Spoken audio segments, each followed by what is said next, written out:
Good evening, everyone. I'm Rebecca Vieira, and I'm the coordinator of the Inter-American Teacher Education Network, or ITEN for short. I'm pleased to welcome you all to this webinar, one in our series of webinars, COVID-19, Teaching STEM in Quarantine. Before continuing, I'd like to briefly introduce ITEN to those of you who are not familiar with us. The purpose of ITEN is to improve the quality and equity of education through teacher education in the Americas. To do so, we offer funds and activities for educational leaders with the intent to resolve problems of policy and practice related to STEM teacher education, in which STEM refers to science, technology, engineering, and mathematics. To learn more about us and how to get involved, please visit our website. The link will be shared at the end of this presentation. Given by ITEN project team participants, teacher fellows, and other network supporters, this series of webinars objectives is to support the efforts of teachers during this time of quarantine.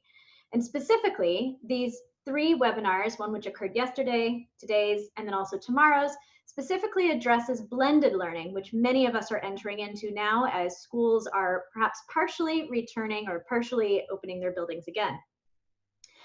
This evening, we're joined by 3 wonderful and exemplary teachers, Mrs. Elaine Williams, Mrs. Jody and Fagan-Taylor, and also Mrs. Lisa Morgan, as well as by a number of educators, including Mrs. Denisha Frazier, Mrs. Bhagya Malati, and Dr. Joseph Thomas, who will make some additional comments. During this presentation, you're welcome to ask questions using the Q&A tool. Please do avoid asking questions in the chat that you would like to have answered by the presenters, just because it's a little bit hard for us to follow all those questions as the messages continue to come in. So please post in the Q&A tool, and the panelists will do their best to respond to your questions either after their presentations are over or at the end of this full presentation tonight. Basically, after we'll have 3 presentations. We'll have the Q&A immediately following that full set of presentations. So again, please post your questions at any time, but we'll have the live question and answer at the end. This webinar will be recorded, and the recording will be linked to ITEN's COVID-19 webinars webpage. In about 24 hours, you'll receive a notice that the recording is uploaded. The message may also serve as evidence of your attendance in place of the certificate, should you need to show it to your administrators or ministry officials. Additionally, we'd like to express our gratitude to the Educational Portal of the Americas, which we hope will be providing support to transmit this presentation live via Facebook. We currently are experiencing some technical difficulties between Zoom and Facebook, but hopefully we'll get it posted as soon as possible. I'd also like to express gratitude to our donor, the U.S. mission to the OAS. At the conclusion of this webinar, finally and last, please do not forget to complete a brief survey that will be helpful for us in determining future webinars. So again, thank you very much, and we will start the presentation.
Welcome to part 2 of a 3-part series on the STEM approach to blended learning. I am Denisha Frazier, Master Teacher of Business Education in Jamaica. I will guide you through the presentations today. With the persistence of the COVID-19 pandemic, there is a continued thrust towards preparing both teachers and students for optimal success in the new normal. A normal in the form of blended approach, which will mix traditional methods of teaching and learning with online tools. In a few weeks, Jamaican teachers will meet students online initially and then in the classroom as COVID-19 permits. For this part of our series on blended learning, In specific STEM lessons, master teachers from Jamaica will be your navigators through this journey. The approaches we will share today can contribute to increasing the use and efficiency of technology and hands-on activities in the classroom, including problem-based and project-based learning.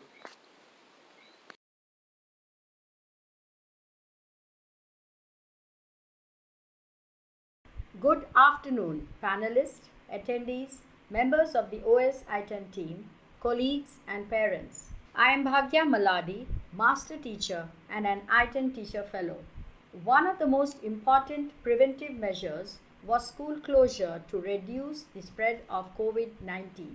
This widespread school closure could affect education, but the disaster has provided a basis for major improvements in the teaching, learning, pedagogical practices. Indeed, there is a seed of opportunity in every crisis. Will students suffer from school closure?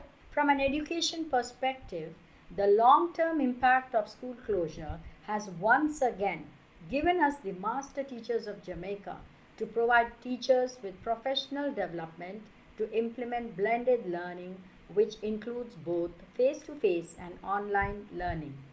I welcome you all this evening to one of a series of webinars on STEM in blended learning perspectives from Jamaica's master teachers. Please sit back, relax, and enjoy this evening's presentation. I am sure that a series of conversations could take place on strategies to integrate blended learning into your curriculum. Thank you for being here this evening.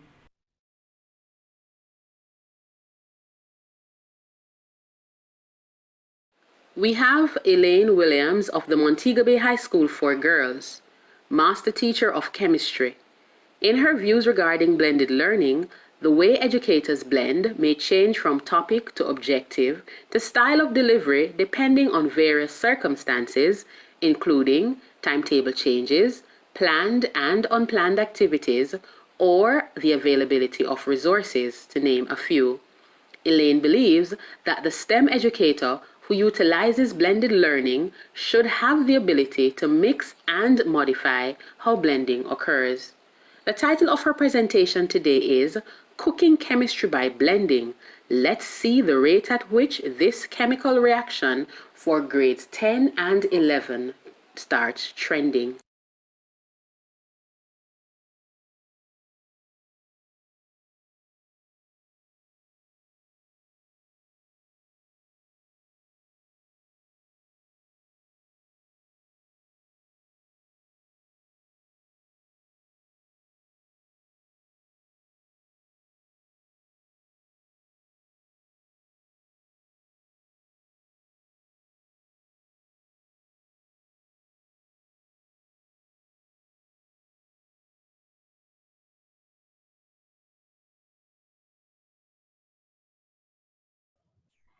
Mrs. Malati, do you think I could get some assistance from you with Mrs. Williams' presentation?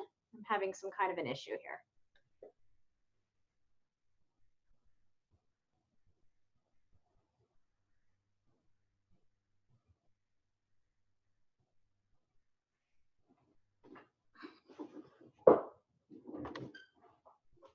I apologize to our attendees. We'll see if we can get this resolved fairly quickly.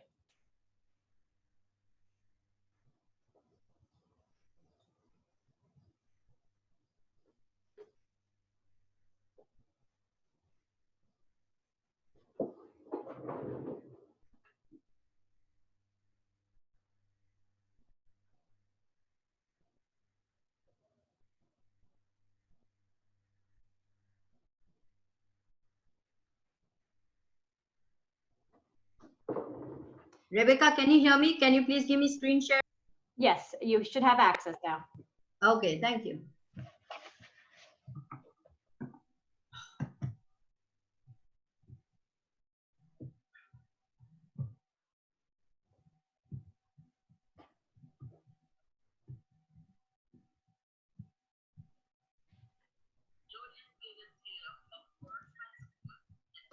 And Mrs. Malati, please, when you share your screen, please ensure that you select share computer audio.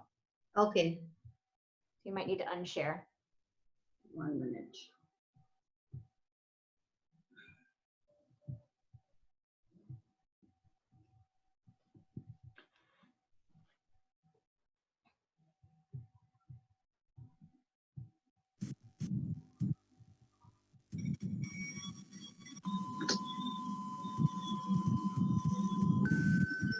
Can you hear me? Can you hear it? Yes, we can hear you. Okay.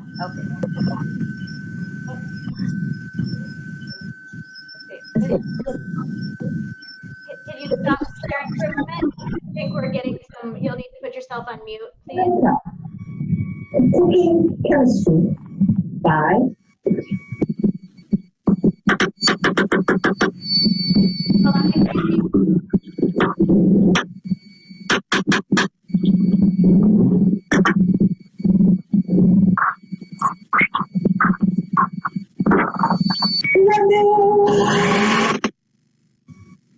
So, they're in the middle of COVID-19 pandemic. And students can't come to school every day. So they're going to cooking chemistry by blended learning.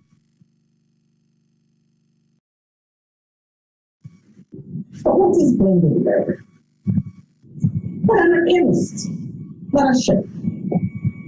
So let me click on chef job and assume I'm a chemistry book. Hello everyone, I am Elaine, chemistry teacher. And today we're going to be cooking chemistry by blended learning.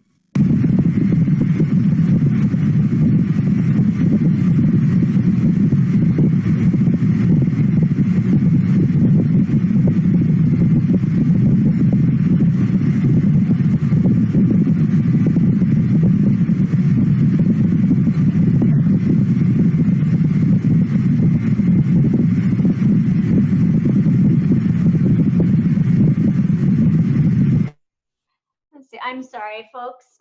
We apologize for the technical issues here. Mrs. Malati, can you hear me?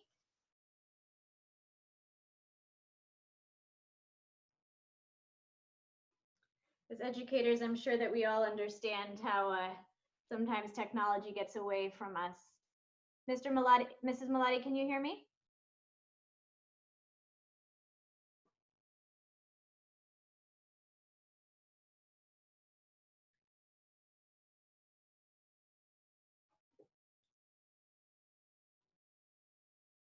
All right.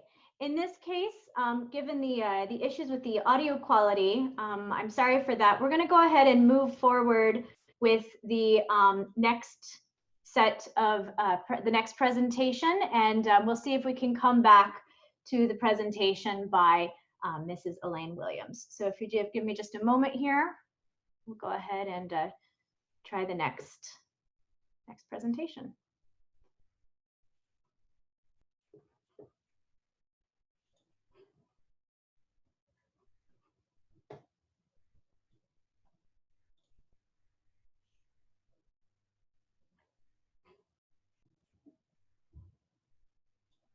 Jody and Fagan-Taylor of Porus High School and Master Teacher of Social Studies thinks that blended learning is central to meeting the diverse needs of learners in a global climate that requires emphasis on the implementation of various approaches. Blended learning allows for one to maintain or increase student learning. Her presentation is entitled Navigating Globalization with Grade 11 Students Through the Blended Jamaican Style. This lesson will cover the characteristics of globalization and its social, economic, and political effects.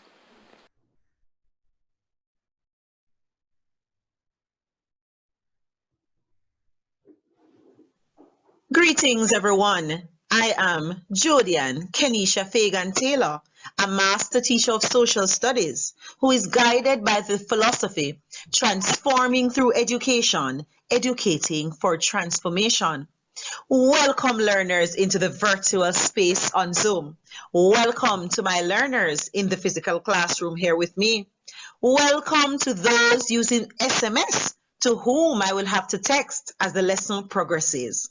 Let me welcome you properly to today's lesson with a song.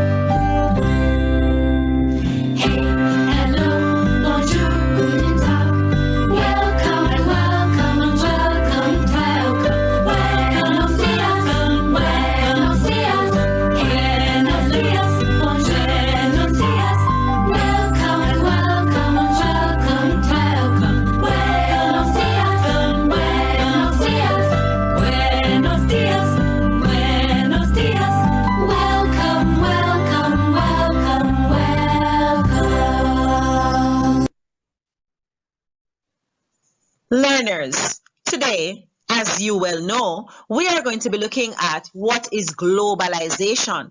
Now remember that we have been experimenting with an instructional strategy which we call the flipped classroom, and therefore I did tell you to research the definition for globalization.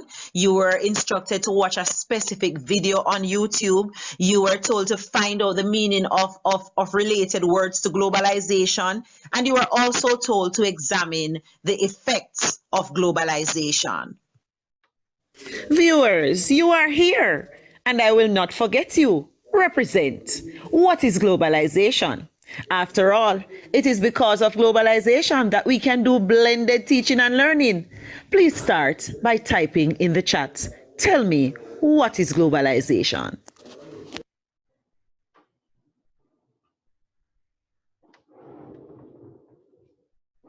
Viewers, what brilliant responses!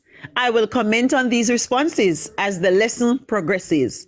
Please continue to participate. Your participation is valued.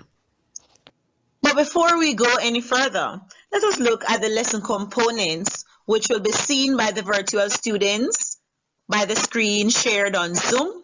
The students in the physical classroom will also see the lesson components from the projector screen.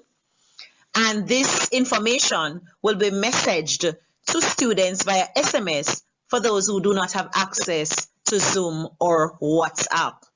The objectives for today's lesson are: explain the concepts globalization, state at least 4 characteristics of globalization, and we will be assessing the positive and negative effects of globalization.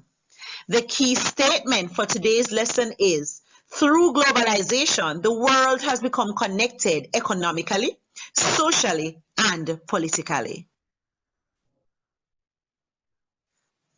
The points I would like to leave with my students after today's lesson is that globalization directly and indirectly affects the lives of everyone. There will be instructional materials used during this lesson, and these include projectors, the links to YouTube videos, etc., computers, the Zoom platform, tablets, strips of paper, riddles, phones, the globalization pot, among many others.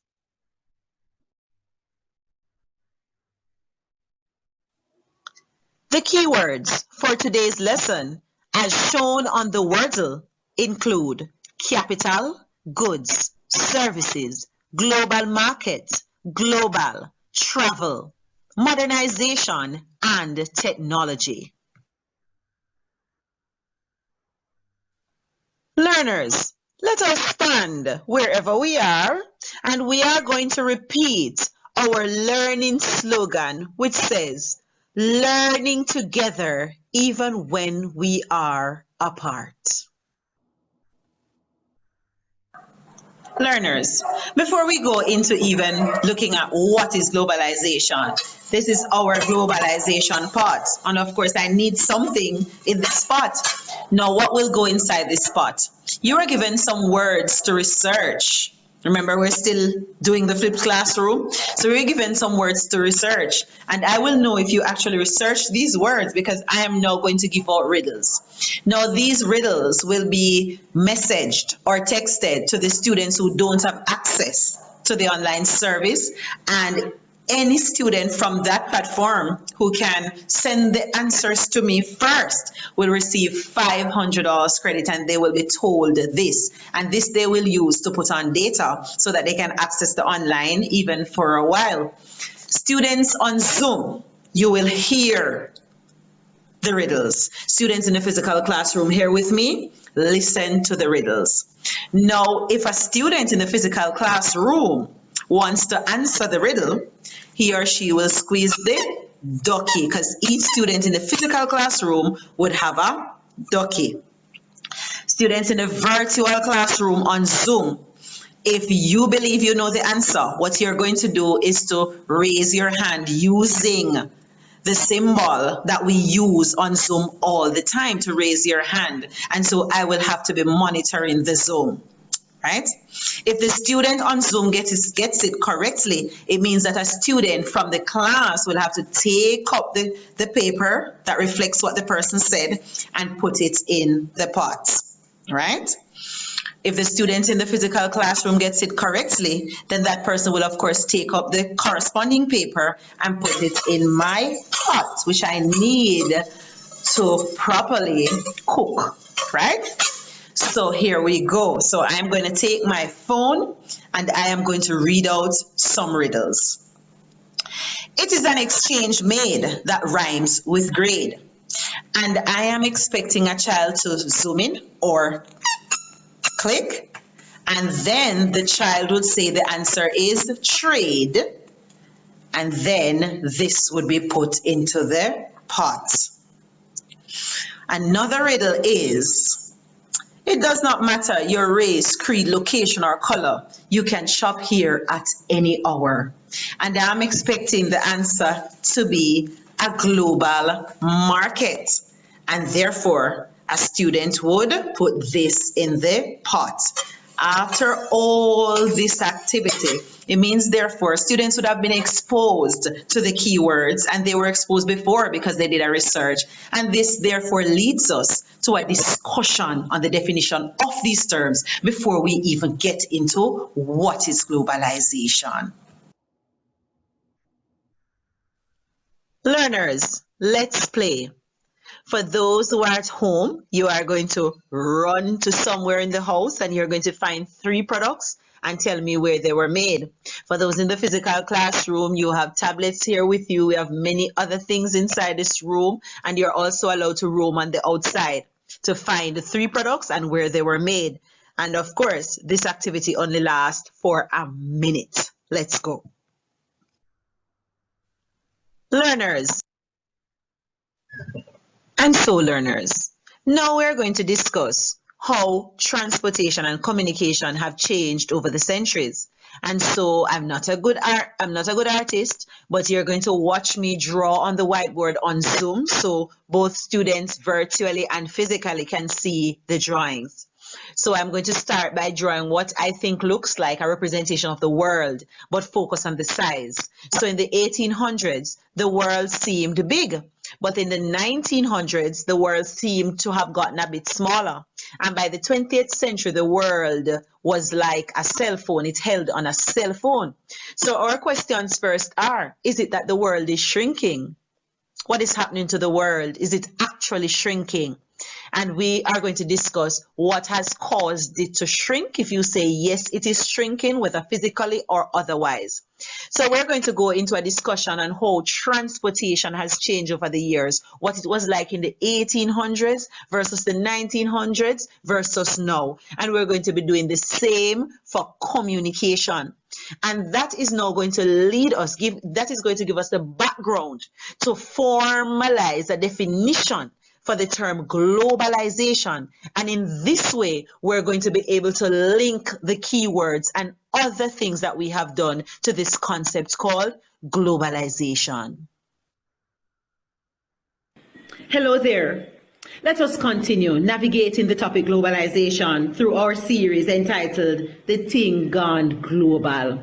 In the last series, we concretized that we can disintegrate the word globalization by prefix and by suffix. We said that the term global, the prefix global, means world or universe, and the suffix "is" means to become. And therefore the question was posed, what is the world becoming? What is happening to the world? And we said that the world is becoming connected.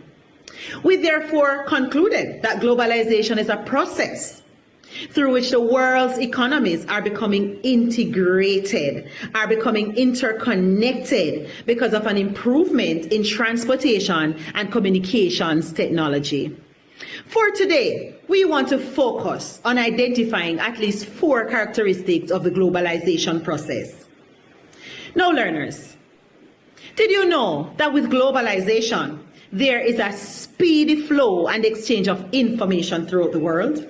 People can now research information. We can send and receive information quickly and easier.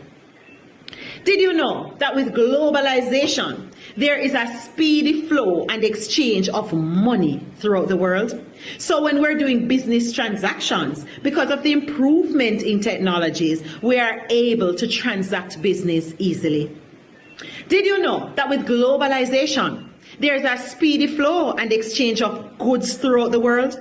And therefore now, as consumers or even manufacturers, it is easier to market our goods.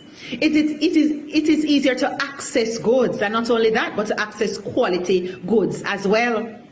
And these goods will be transported to us using transportation technologies. Did you know that with globalization, there's a speedy flow and exchange of services throughout the world? We are no longer limited to using certain services within our country or even within our region. We can get the help of a doctor in another country. We can solicit the help of a lawyer in another country. And so therefore, we see where we might be benefiting from globalization. We see where we are a part of this huge thing called the global market, which involves the sale and consumption of goods and services throughout the entire world, involving all nations and all people. Therefore, we see where the world is now connecting their markets. And it seems as if the world is now one borderless zone. There is also the point that there are less restrictions on trade. So in the past, the government could tell us, do not trade with that particular person, do not trade with that particular country. But because of globalization, the improvement in communication and transportation technology, we can choose with whom we trade. Let us use some analogies to facilitate easier understanding of the term globalization. For example, I want to use the scientific process called diffusion to explain globalization. Because to me, globalization is very much like diffusion. This is water. And we're going to be saying that this water represents the world. And I have a little syrup here, and I'm going to pour a little syrup. So the syrup represents globalization, and this is the world. And let us see what happens when globalization touches the world.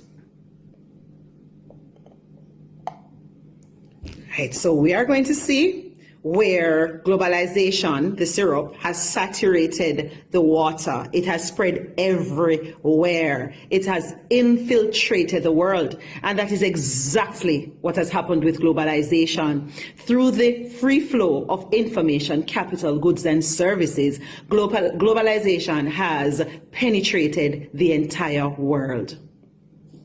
Secondly, globalization is very much like this thread, which can be interwoven into a material, and it ties it and it binds it together. Because of the improvement in transportation, where we can reach each other easier, and because of improvement in communications technology, and we can communicate a bit easier, it means therefore that globalization has tied us together. We are now bonded, more integrated because of globalization. Globalization is very much like the roots of a tree also. It spreads. Because with globalization, we find out that certain things are being spread throughout the world. So we have no ideas being spread, beliefs, religious practices, theories, everything that you can think of. Globalization has. All right, learners. So now that you have an understanding of what is globalization and the characteristics of globalization, it is time to do a differentiation activity, which is called tic-tac-toe. And it is done just as how you play tic-tac-toe. You are going to choose 3 activities, whether up, across, or diagonally. So you're going to choose 3 activities. So you're going to read them carefully and choose any 3, which is up, down, across, or diagonal. But for now, you are only going to complete 1 of the activities that you've chosen out of the 3. And you will be given 5 minutes. So you're going to watch the timer on Zoom, and the timer will indicate to you when the time is up. Begin.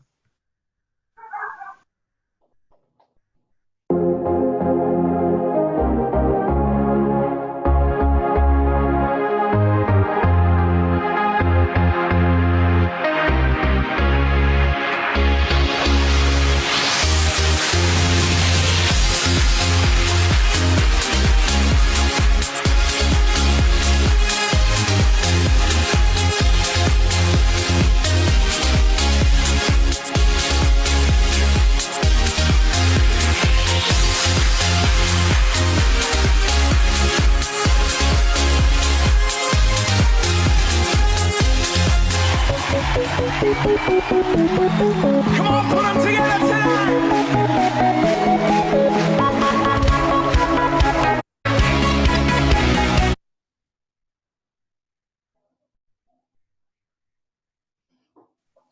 Learners, listen carefully now. So you did well in the last activity, and you were able to share things on the screen a while ago, which you did very, very well. And you were able to see the students in the physical classroom who demonstrated answers, which they also did very well within the time frame. Now we're going to move on to another activity. We're going to be looking at effects of globalization. Now listen carefully. For those in the physical classroom, you are going to be doing a debate, and the mood says globalization does more harm than good. Now you have your tablets and you have your phone. We have Wi-Fi connection, and therefore you are going to research, and I'm going to be giving the different groups. And remember, it's distance in time, so the groups will be formatted a little bit differently. There has to be distance, but you'll be using your gadgets to do research.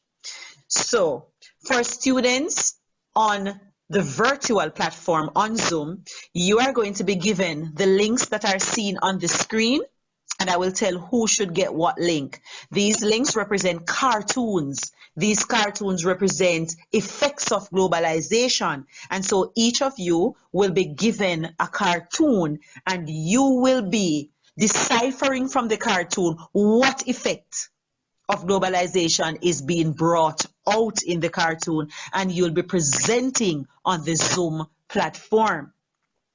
Now, I will also be sending a list with color-coded names. So beside your name, there will be a color.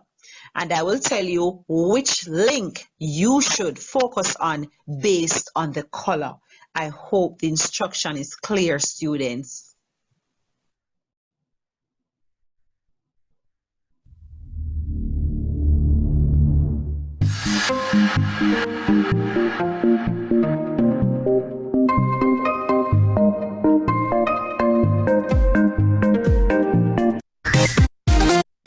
Discussing the effects. What a wonderful time we just had discussing the effects of globalization. It was wonderful. The explanation of the cartoons, discussing whether it does more harm than good. That was great, students. As usual, now it is time to go on our blog site, and we are going to blog. And just to remind you, I placed it on the screen so you can all access it on the screen. Even though you already know the address, because that is what we've been using for a while. So now it's time for assessment or evaluation. And when you go onto the blog, as usual, you will see the instructions clearly. You will also be given another link to complete a very short quiz on what is globalization, and this will be given on a Google form. And as usual, it will come to you, an invitation to fill it out will come to you in your emails as usual, students. Thank you for being so cooperative today. Have a wonderful day.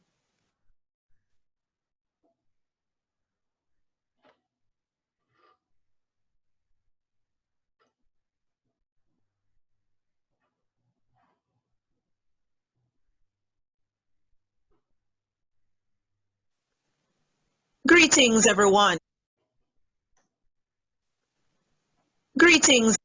Lisa Morgan of the Belmont Academy is Master Teacher of Home Economics and a Curriculum Development Specialist. She posits that blended learning, also known as hybrid learning, seeks to utilize synchronous and asynchronous methodologies to engage students. Lisa says, as an educator, there is the need to develop pedagogy for an ICT-rich environment where there is the integration of technology and digital media in lessons, so as to create a more flexible and self-paced approach to the teaching and learning process. She believes that the blended approach promotes customization of learning and the teacher's role as the facilitator is amplified. Lisa's presentation today is entitled Blending Flavors in Cake Making, a Delicious Recipe for Success, from grade 9 to 11. The lesson will utilize the stream approach using the Edmodo platform along with various online tools.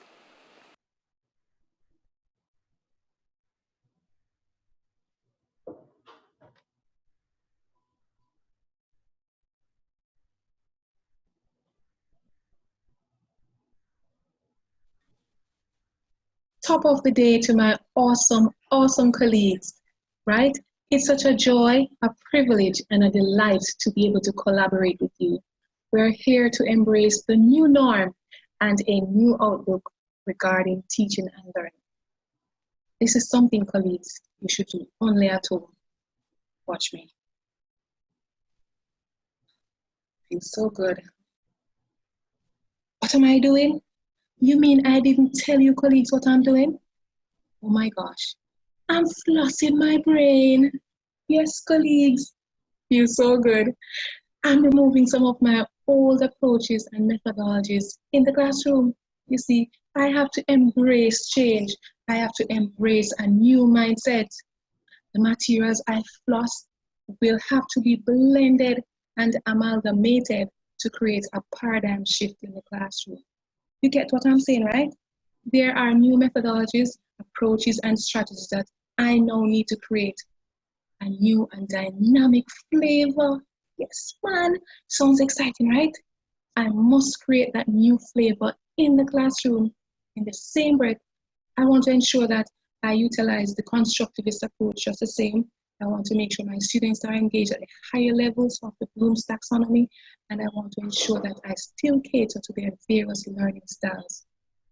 With that being said, let's get on with the lesson. Our topic, blending flavors in cake making. A delicious, did I say delicious? A delicious recipe for success. Sounds yummy, right? Sounds yummy. Very, very yummy. Let's do this. So the topic of our lesson, blending flavors in cake making, a delicious recipe for success.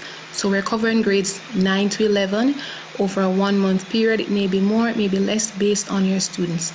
I ensure to use the stream approach. So for science, I want to ensure that the students would have been engaged in chemistry involving cake making. For the technology component, students would have been exposed to various online tools, and they'll also be able to interact with the learning management system and to create various online websites such as Wiki, and also to dabble a bit with making blogs.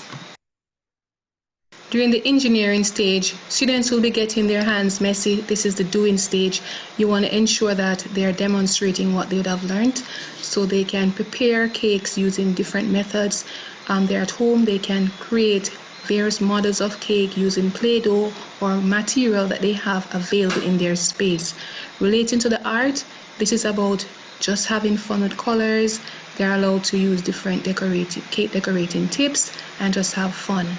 As it relates to the math component, students will be doing quite a bit of measuring. Students will also be adjusting recipes based on fundraising events that they'll be doing, and this will require them using the factor method going forward. All right, so we're exposing the students to real life and real world experiences. So yes, we do cake making, and we do use cakes for weddings or banquets, picnics, etc. We'll also be exposing them to various terminologies used in the content area.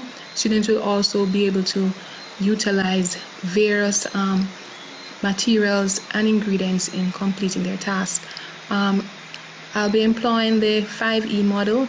So E is for engagement, and for engagement you're thinking of various brainstorming techniques that you can use, and I'll be showing you a few of those. So for example, Kahoot can be used for pre and post assessment.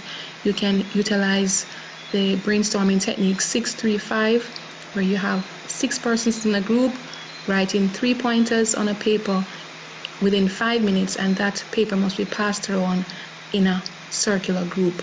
Students can also be exposed to Vox Pop, where they go and they do small surveys, and that could also be used to generate samples that can be used for a brain teaser. So just let them have fun. Hot potatoes is another good tool that you can utilize. And then we'll move on to exploration. E for exploration. So I would have utilized Nearpod. Nearpod is basically a complete lesson. So I would have been able to interject videos, PDF files, games, you name it, into that entire lesson.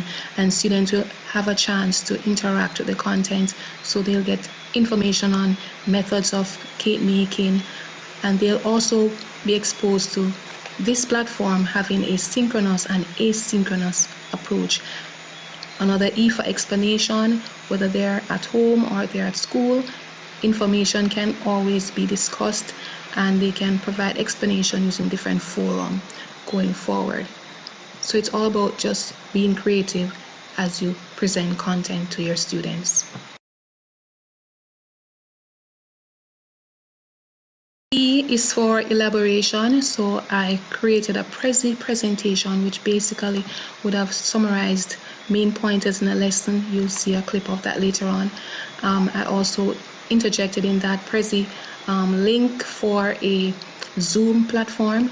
So I would demonstrate live from the Zoom platform. Students will assist, of course, and that information will be projected through Facebook and onto YouTube, so they'll have a live feed of me demonstrating. So those who are at home can participate, those who are at school can have that live feed, that live feedback. Now I also created a Prezi video that basically gave general rules to bear in mind when preparing cakes. This video can also be embedded inside the LMS, and students can also view it at school. PowerPoint presentation that was converted to a video file or MP4, students will also have access to it. So all these activities can be done synchronously and asynchronously for an awesome class. For the evaluation, these are the ones that we'll be looking at. Bear in mind that in the Caribbean, we do cover various pieces of portfolio entry. So these are some of them that we will definitely focus on for our portfolio going forward. And we want to definitely cater to differentiation in our classroom. So for those students who are a little bit more advanced, they could actually do layered cakes when compared to all the other students doing a single layer. They could also dabble and play around with using 5 or even 6 different decorating tips and just explore and have fun and be creative using different shapes in their practical experience. Okay, colleagues, let us go straight into some very exciting and fun activities. We want to look at utilizing various online tools along with the learning management system called Edmodo for synchronous and asynchronous learning. Let's do this.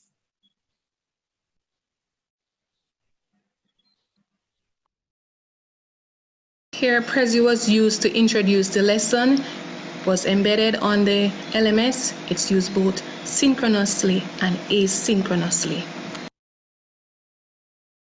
Kahoot is another awesome tool that was utilized in the lesson. So students have the option of having a self-paced approach, and they also have the option of playing it in class once they would have been given their PIN. It's an awesome game that can be used for pre and post assessment. Okay, Nearpod is a great tool for both synchronous and asynchronous lessons. Students would have been given a PIN so they can access it from home as well as having it at school in a self-paced environment along with the teacher if they so desire. Various information would have been on this platform, whether you want to upload video, PDF files. You can browse directly online and just play games and have fun. At the end of this presentation in Nearpod, a short assessment was also done.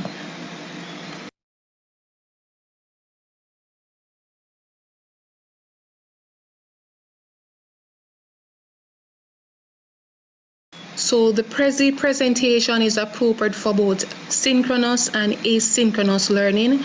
The link would have been placed on the LMS, and this lesson can also be viewed via a Mimia board in class, and a lot of discussion can be generated, a lot of critical thinking can be generated. And here, as I had mentioned, the link would have been embedded for the live feed on YouTube.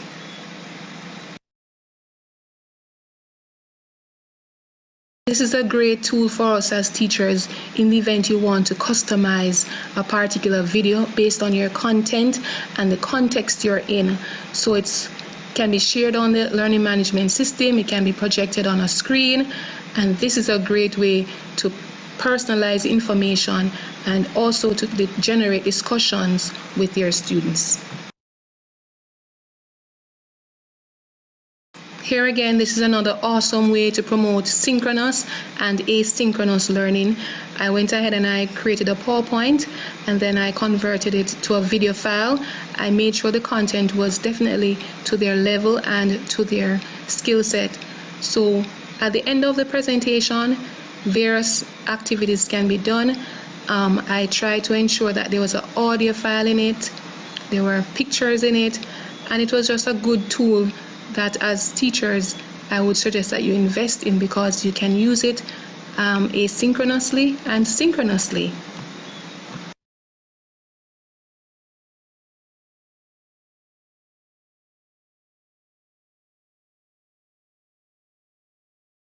Alright, the learning management system used was Edmodo.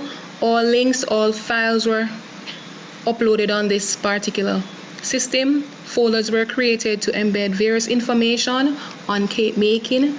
So the video files were embedded, Prezi videos were embedded. Also ensure to embed Prezi presentation. The Nearpod code was also placed on the system. Kahoot pin was also placed on the system, as well as the link for Powtoon. So this is a very important platform where all information is centralized and students will have easy access to every information at their fingertip. Once again, Edmodo.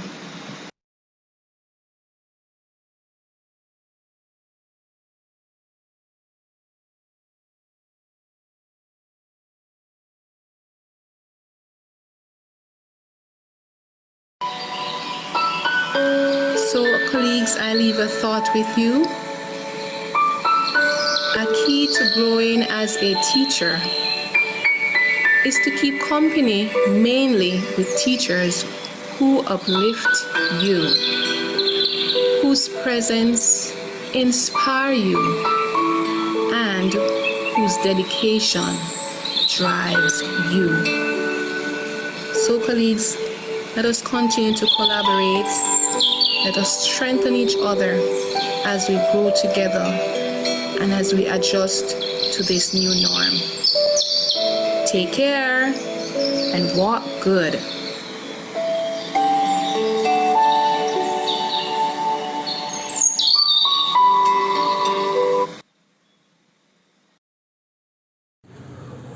While the COVID-19 pandemic continues and threatening the teaching and learning process, the Ministry of Education recommends the blended learning approach in an attempt to create a meaningful learning environment for the students.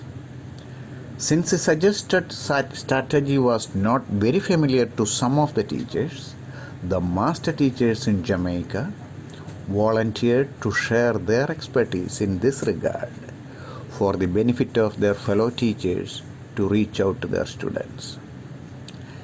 Let me say thank you to the master teachers in Jamaica for their efforts to make this webinar meaningful and beneficial, not only to the teachers in Jamaica, but also the teaching fraternity in the Caribbean, South America, and the USA. Thank you very much for the teachers and other educators to participate this professional development exercise. The partnership between Jamaica Teaching Council and OAS I-10 has created several developmental opportunities for the teachers in the past. Thanks to OAS I-10, especially Ms. Rebecca Vieira, for her support to host this webinar in their portal. Special thanks to Ms. Bhagya Maladi, a master teacher, to spearhead the activities to produce a series of webinars. Once again, thank you all for attending this presentation.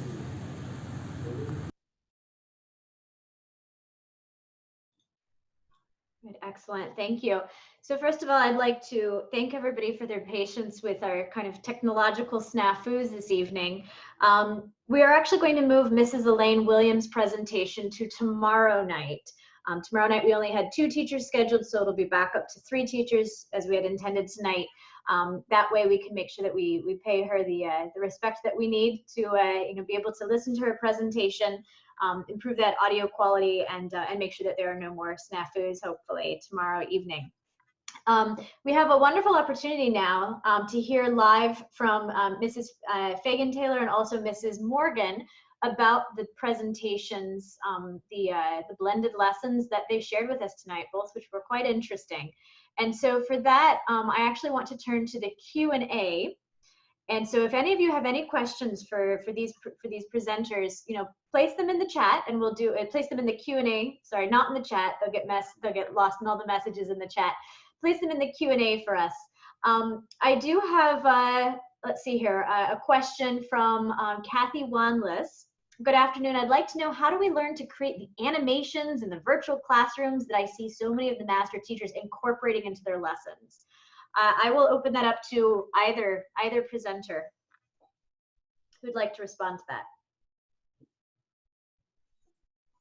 Okay, I'll start off. Good afternoon, colleagues.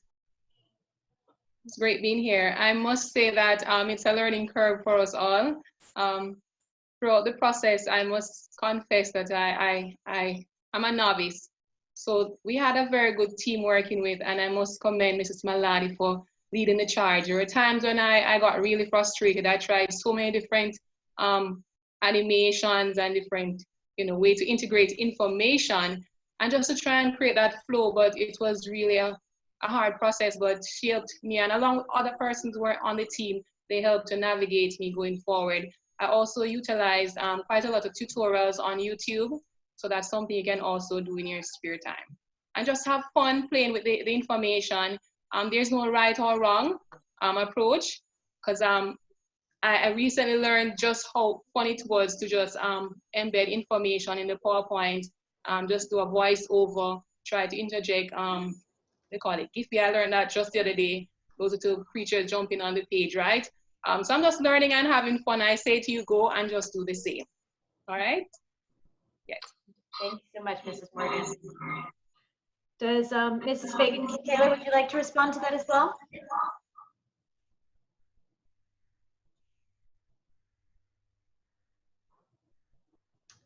Let's see, she's not unmuted. It's possible that she doesn't have connectivity.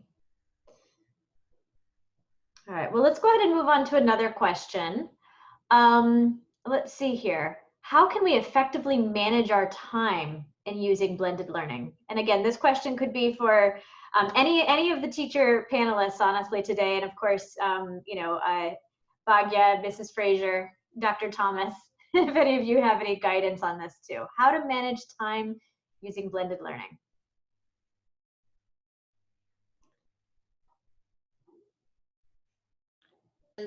Let me give the presenters I will add to it. So, Lisa, you want to go? Or Jody? Unmute yourself, Lisa. Okay, I was just going to say, Mrs. Maladi, that one of the things that we've been having discussions with as it relates to, you know, managing time is to employ like a class, we have a shift system in place. So we won't necessarily have school being open for the regular time period. But the fact that we have placed content on the learning management system, students are able to pace themselves at home. Let's say we have them for an hour or 2 hours at school. There are information that we want to ensure that we'd have concretized whilst they're at school. Main concepts that we'd have seen where they need strengthening in. We ensure that we do that while we meet them in the physical space. And especially for lab components, we want to ensure that as much as is possible, that is also done in the physical space at school.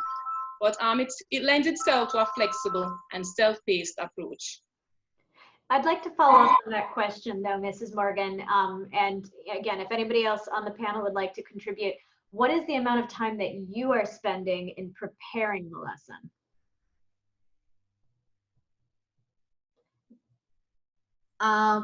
Well, I would like to answer or give some ideas here. That the first thing we did was to make a lesson plan. I think planning a lesson is very important for blended approach, because once you have your lesson plan, you exactly know what you want to do and how you want to approach it. So basically, because it's a blended approach is something new to all of us. So yes, initially we had some challenges, we took time, but as we understood what it is, I think the teachers did quite well with time management. So the only problem that we were really having is the internet connectivity sometimes to make the videos, but that too we overcame. But I think lesson planning is very important. That's the first step for me, at least. That's what I found. So we first asked each other, what is your plan? What do you want to do? How do you want to show face-to-face and online? How are you going to differentiate between the two? What activities are you going to put online for them to come to class now or face-to-face to do activities? And what activities will you do? Will they be hands-on? Will they be project-based? Will they be discovery approach, or will they be problem-based? So we have to sort out a lot of things. So I'm seeing someone in the chat saying that, do you follow any model or any approach? Yes, under the blended learning, we have 6 models. So basically, we are following the rotation model, and under the rotation model, we are following the flipped classroom, which is the instructional strategy. And then somebody else was asking, it is demanding, but we can do it. Yes, someone commented, we can do it. And someone was talking about lesson plan. I think planning your lessons, you just have to tweak it a little bit, okay? Because first we were doing it in school, and now what you're going to do is the activities that you're going to do, you have to be very, very clear that what are the activities you're going to give the children and what are the activities they're going to do in front of you. So basically you are a guide on the side. I went on telling my teachers the same thing. We were all talking and we said, you change from a sage on the stage to guide on the side. So that is my take. Thank you very much, Mrs. Maladi. You wanted me. Is that you, Mrs. Fagan-Taylor? Right. So you were asking about timing? Yes. How much time do we? Yes. Right. So yes. So for me, it was very difficult. It was a very difficult process to plan the lesson and to implement it from home. But it was a very fulfilling process. It was very intimidating at first too. But because we had the blended team and we got a lot of support from Miss Malady and the others in the group, it was really fulfilling at the end of the day. It also took a lot of research. So it's not like we are versed at this thing. It took a lot of research. What is blended teaching and learning? And it took a lot of support from persons. And it took willingness to and vulnerability to learn. So after you research, you realize that you had to ask yourself certain questions. How do I continue to impact students on the online platform? Because that is important, no.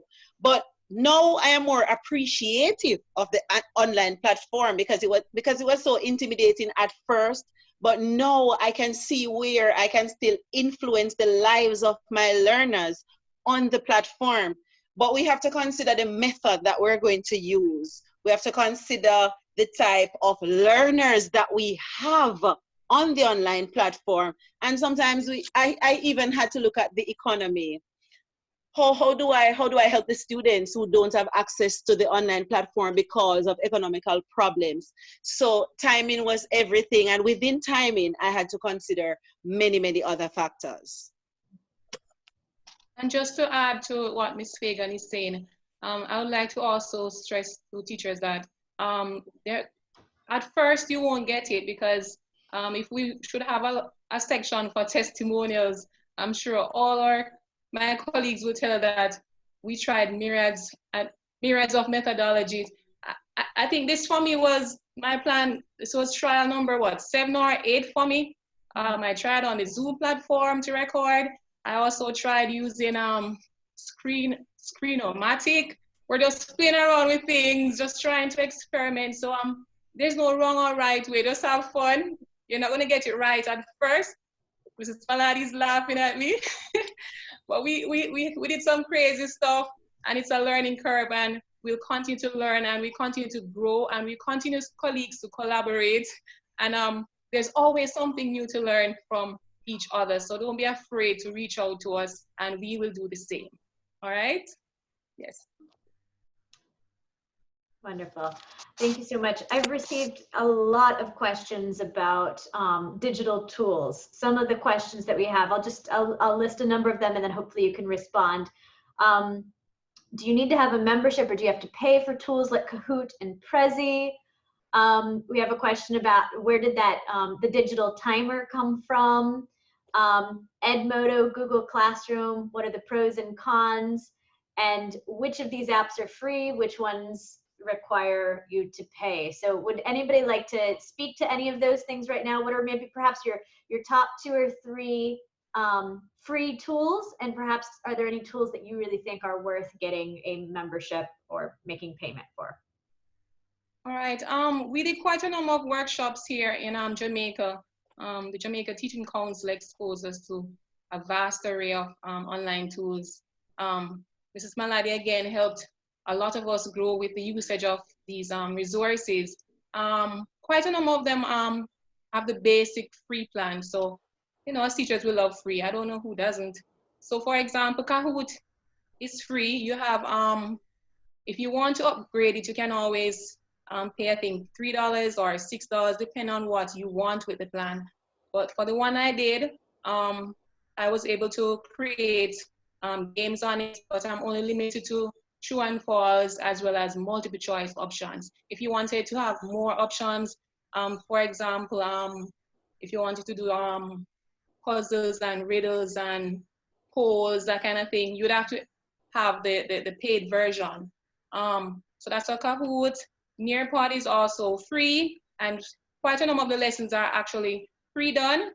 So you can just go ahead and just interject information. If you want to interject an activity, a sway, PowerPoint, a PDF, and then you have the option where you can actually put in input data for quiz, so you can personalize quiz or you can import quiz on that space. So Prezi, one of the things I like about Prezi, other than it being free, colleagues, the video that I did, let's say, for example, you want the information to be personalized to the objectives in your particular syllabus or curriculum, then you can video yourself and you can have the slide running alongside you on the screen while you're recording it, and you send that link to your students, and you can also play it in class and generate a lot of discussion. for the presentation. On Prezi, it's awesome. It's just another way for you to show the information, just a different flavor, and it's awesome. You can embed slides in it. You can interject various links in it, videos in it, and just have fun with the various platforms. Again, you can always go on YouTube and find awesome tutorials. Anybody else would like to contribute to that? I would like to say that I use a number of tools, and whatever tools I use, they're all free. And especially now because of COVID-19, they have made all the tools free for teachers. And you can even sign in with your Google account. You don't even have to create a new account. And they're very good tools like Padlet for group work, Edmodo, Google Classroom, Schoology, Moodle, they're all LMS. Audacity is to create podcasts. You can use Audacity. You want your students to hear your voice. And then you can use Test Portal, Spiral AC. We did all these tools, JTC and ASTJ, Association of Science Teachers of Jamaica and Jamaica Teaching Council. We were trainers, so we trained the teachers across the island for most of these tools. And so these tools are really good. You can use them. Just go and use the tools and you will see. You have to just play with the tools. You will make errors, but it's very good. And as Lisa said, Nearpod is an excellent tool. That can be used for both synchronous and asynchronous learning. And that actually is very good for blended approach because you can actually make a whole lesson on it with activities, embed videos, quizzes, everything, and give it to the students. And when they do the content and everything, they come to you now, you do activities with them. So Nearpod is very good. Try it out, the free one. I've been using from 3 years. You don't have to buy it. The free one is very good. And you can try Nearpod. Excellent. So there's a number of requests for training in specific tools, whether or not the ministry will offer something like that, whether or not ITEN would support a webinar about that. We're always happy to support. We just need to find experts who can present. Of course, we've got some experts here, and I'm sure that there are many people. But as I think Mrs. Morgan mentioned, YouTube is a wonderful thing. And there's so many resources available in English in particular that one just needs to learn how to sometimes look, right? And make the right searches so you can find some of those great resources. Let's see here. Let's see, we've got some specific questions about Edmodo and some of the tools. Some of the tools used to make items that were embedded in the lessons on Edmodo, do they take students out of Edmodo to view them? Do they require students to sign up to open them? So I think the question here is about integration. Are any of these tools that you've all mentioned, do they integrate well with each other? Edmodo, once a student would have been given that code, there's a code that the students sign into the class with. Once they sign into the class, they'll have access to all the information in the various folders. They'll have access to the discussion panel, everything in that space once they're in that particular class. So if I have 3 different classes, I would have different codes for each class. Once they're in the class, they have access to everything. And it's free. Great. Excellent. We have a question also for you, Mrs. Morgan. With regards to your lesson, what would be the duration of the lesson for your students? You shared with us about 30 minutes, but what's the duration for your students? In the plan, I had it for about 4 weeks. It's both synchronous and asynchronous. So based on the aptitude level and the way the students are going to be receiving the content, how well they'll grasp the tactile aspects of it. It will vary, but I had it for 4 weeks. Reason being, for us here in Jamaica, we do have to compile a portfolio. So I basically reserved week number 4 for compilation of portfolio. So they could go ahead and create like a website where they could post all information that they would want for their portfolio pieces, whether it's a puzzle, and they can use online links to create puzzles, or if they want to actually create one using cartridge paper, get a picture of it, upload it.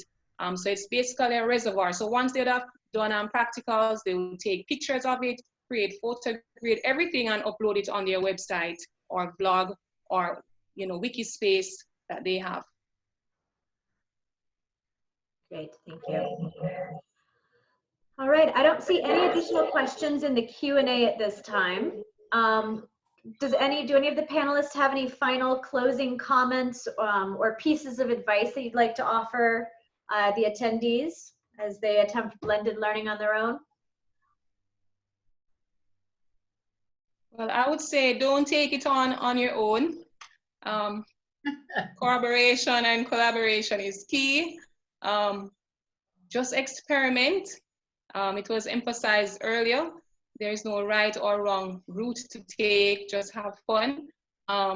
You will make mistakes. And listen, the students, they are very tech savvy. So I don't feel in any way embarrassed to ask students to assist me. So for example, in my lesson plan, I had a flyer, a sample of a flyer for the cake sale. I asked a student in grade 9 to just help me to create one using Canva. So they are very tech savvy. So reach out to the students for help. Don't be afraid to have them, help you to navigate online, help you to set up your system when you're at school, get them involved, and don't feel intimidated. Just explore, and you make mistakes, but pick yourself up and just move on, and always reach out to your colleagues, always, because they will find information for you. And at times what we do, we go on the Zoom platform, we just set up a meeting one-on-one, and I say, hey, Janet, show me how to do this, show me how to do that. And we set up and we have it. Ms. Maladi and I, we went online, we were there for hours, and she was showing me how to, create the file and how to compress it and zip it and all manner of things with it. So just reach out to your colleagues and just have fun. All right, it's a learning curve for all of us. Thank you, teachers. Thank you, some very motivational words. Mrs. Fagan-Taylor, is there anything you would like to add to that? Yes. Yeah, well, I'm in agreement with Miss Lisa in terms of you need a supportive network. And as she was saying, this network involves students and your colleagues. But I would also say collaborate. You need to work with other people, and you need to be vulnerable enough to listen to the advice of other people, because you may want support, but at the same time, you're not vulnerable enough to take the advice that you're given. I would also say be positive about online or blended learning, because if you're negative, you will not reach anywhere. You have to be open to understanding that it is worth it.